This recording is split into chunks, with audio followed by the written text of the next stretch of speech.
Bonjour les passionnés, Jonathan de la chaîne Spirituosité. Aujourd'hui, présente un autre bon whisky de la distillerie Macalonné, qui est une distillerie de l'Ouest canadien, Colombie-Britannique, sur l'île de Victoria.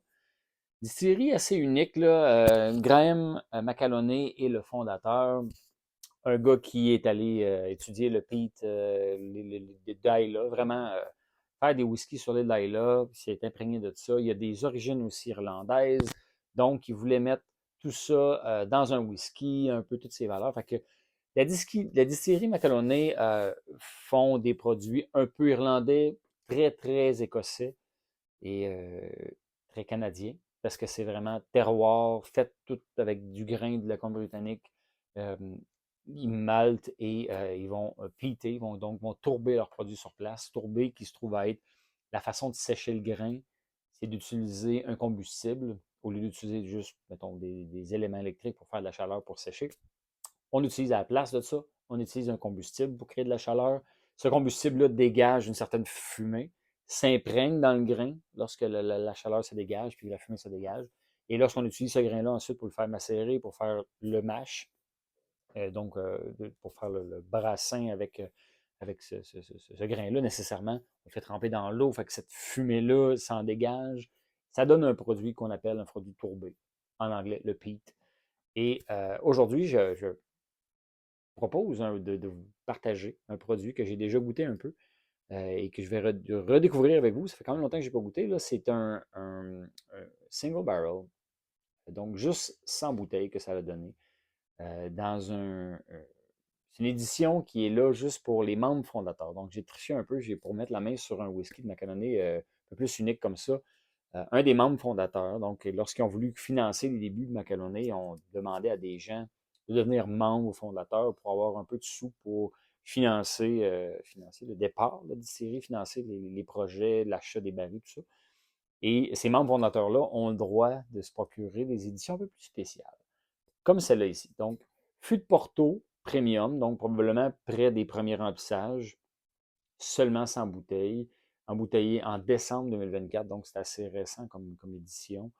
54 ppm, donc très tourbé, et 55% d'alcool, donc un très beau taux. Je ne me rappelle pas exactement ce que ça goûte, on va le redécouvrir ensemble. Il me semble que c'était bon, comme la plupart des produits Macalonné. Je vous ai présenté plusieurs produits Macalonné dernièrement, puis c'est ce que je vais continuer à faire car c'est une distillerie à découvrir, c'est une distillerie à encourager. C'est canadien, c'est du single malt, un savoir-faire écossais, mais une distillerie canadienne. Le terroir qu'on a, tout ce qu'on a ici est parfait pour faire des excellents single malt. Donc voilà, fait que je vous présente celui-là ici, qui est à très tourbe dominant. On a 54 ppm, 55% d'alcool, donc tout est dans le verre, tout est là. Pas trop de dilution, juste assez pour vous amener ça euh, de façon authentique.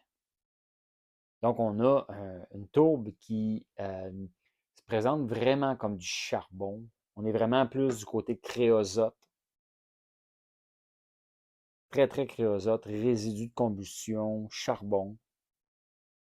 Et là, le Porto embarque. Le Porto vient mêler les cartes un peu avec une euh, grosse rondeur, très sucrée, très fruit, confit, rond, sucré à souhait. Fait que le profil de la tourbe, je vous en ai parlé, vraiment de réduit de combustion, créosote. Côté fruité, lui, on est dans la cerise, on est dans le raisin rouge, la confiture de raisin. Il y a un peu de pomme au travers de ça, une pomme rouge. Il y a un peu d'herbe. Il y a un peu de sucre d'orge qui est un peu trop brûlé. Un peu de caramel qui est rendu, qui a brûlé un petit peu. Vraiment, wow. Un nez un nez qui livre du lourd, là, qui en jette pas mal. Parce que euh, c'est intense dans plusieurs directions. Fait que, on a un côté tourbé intense vers le côté combustion, créosote. Au niveau des fruits, on est dans l'intense côté fruits rouges, côté sucré. dans l'intensité au niveau herbal aussi. Là. Fait qu'on est. Puis je sais pas, il y a peut-être un peu d'épices. Difficile de cerner laquelle. Un peu de cannelle, mais ça, je pense que je soupçonne que c'est le taux à 55% d'alcool qui nous amène un peu de cannelle au travail, parce que la cannelle, c'est un peu vif, c'est un peu chaud. Je pense que c'est le petit côté, l'alcool à 55% qui nous présente la cannelle, mais il n'y a pas juste la cannelle. Vite fait, muscade peut-être, mais. Hmm. Hmm. Ouais. Je vais faire mes devoirs. Je vais vous revenir avec ce que c'est, parce que présentement, je trouve que muscade. Ah! Muscade avec un peu de girofle, puis un peu de paprika. Ouais. Cannelle, muscade, paprika. Puis un peu de girofle au travers, parce qu'il y a un petit côté, pas mentholé, mais le petit côté weird un peu là, qui vient avec vient avec le coup de girofle. Fait que bref, un beau bouquet. On a en masse à s'amuser là-dedans. Je trouve que je trouve que équilibre, c'est pas exactement le bon terme. Parce qu'on est beaucoup d'intensité dans les différentes dans les différentes directions. Mais le tout donne quand même un équilibre. Là. Fait que c'est un peu. Bref, je sais pas si vous me suivez, mais le côté créosote qui est super intense, le côté fruité, le petit côté épice qui est quand même assez intense aussi. C'est pas ce que j'appelle un équilibre rond où la transition de ces saveurs-là est nuancée. Là, c'est paf, paf, paf, on a des grosses directions intenses, mais on dirait que la belle moyenne de tout ça est quand même super agréable. Fait qu'on a quand même une belle complexité, quand même une bonne densité d'arômes. C'est très riche. Ah, c'est spécial. Ouais, c'est bien, c'est bon, c'est un bon nom.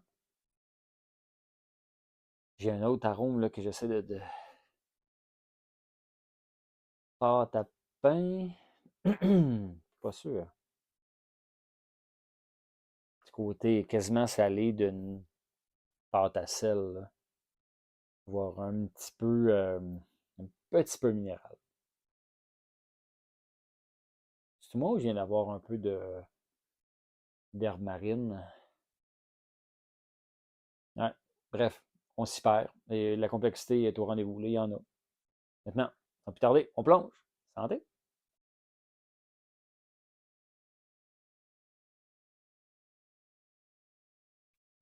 Oh, oh. Ah oui. Donc, au palais, on est encore dans les grosses directions assez pointues. Côté salé, il ressort un peu plus au palais. Je serais curieux de savoir quelle tourbe ils ont utilisé pour celui-là. Il va falloir que je me renseigne parce que Macalonné sont forts dans leur mission d'explorer différentes tourbes de différents endroits. Donc, la tourbe d'Écosse, la tourbe des États-Unis, même des États-Unis, il y a les éditions que je vous ai présentées avant, c'était Washington Peak, mais ils ont aussi une tourbe qui vient de la Californie, pardon. En fait, West Coast, la côte ouest, avec le petit côté herbe marine dedans, et la tourbe canadienne aussi. Et là, j'ai étrangement beaucoup de côté marin dans l'influence tourbée. C'est pour ça que là, je serais curieux de savoir si c'est vraiment de la tourbe de la côte ouest. Parce qu'on dirait qu'il y a un petit côté funk, voire herbal, marin, qui me déstabilise. Fait que c'est pour ça que je serais curieux de savoir si ça vient de là. Hmm. Sinon, c'est excellent. Euh, on sent que c'est un peu plus haut en alcool, mais c'est quand même modéré. Donc, il y a l'espèce de morsure, la finale, l'arrière-bouche est quand même un peu plus intense. Il y a une finale assez chaude sur le charbon, sur les herbes un peu, sur un petit peu de fruits aussi. En bouche, un peu moins fruité que ce qu'on avait au nez. Ça domine plus la petite amertume boisée, l'amertume aussi charbon.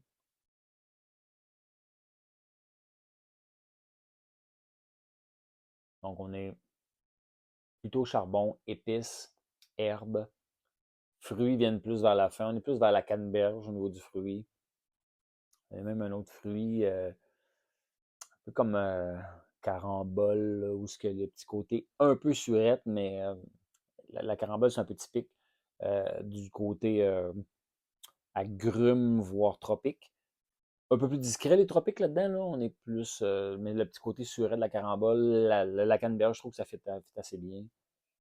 Euh, Fait que le nez faisait briller beaucoup le Porto, le petit arrondi, là, la rondeur que ça donnait. Le Porto est excellent pour venir adoucir un petit peu le côté tourbé.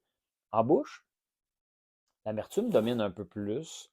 J'essaie de voir s'il n'y a pas d'autres indices là, qui vont m'aider là-dessus. Non, pas tant. Fait que quand même un bon produit, encore une fois, de Macalonné. On est dans les influences écossaises, mais avec la belle touche terroir canadien. Encore une fois, super de bons produits. Euh, on est dans le geek un peu, on est dans les expérimentales peut-être, mais on se rapproche quand même de ce qu'on s'attendrait d'avoir un Lafroig ou d'avoir un Ardbeg fini en fût de Porto. Je veux dire, l'image, ceux qui sont habitués un peu à travailler dans les différentes maturations, dans les différents fûts, sauraient très bien ou auraient une bonne idée de ce que ce produit-là ressemblerait. Le petit côté Porto va donner un whisky, ajouté avec une tourbe assez prononcée, assez intense. Euh, puis là, on le reconnaît, le Porto. Chose que Ardbeg n'ont pas été capables de faire avec l'édition que vous voyez là, ici, là, spectaculaire, où ce que si je ne vous avais pas dit qu'il y avait du Porto dans l'histoire, vous ne l'auriez jamais su. Ben là, c'est pas le cas. Là, on a le côté tourbé, intensité tourbée, mais on a aussi le côté Porto, qui est quand même reconnaissable, qui vient vraiment très, très, très bien se marier avec ce produit-là, qui donne un excellent résultat, tout comme les autres produits macalonés d'ailleurs, qui sont vraiment très bons, que je vous recommande fortement. Distillerie canadienne, encouragez-les, ils viennent vraiment sortir du lot. C'est sûr que celui-là va être un peu plus dur à se trouver, mais il y a d'autres bons produits macalonés. Même la centrale, le Riga de mer avait réussi à avoir un baril plus fait pour la centrale. Et c'est un produit, c'était un fût de Porto aussi, si je me rappelle bien. Fait que, à suivre. Je n'ai pas encore mis ma main sur la bouteille, là, mais j'ai hâte de goûter et de vous le présenter. Tous les produits macalonés à date que j'ai goûtés sont des gros coups de cœur. Santé!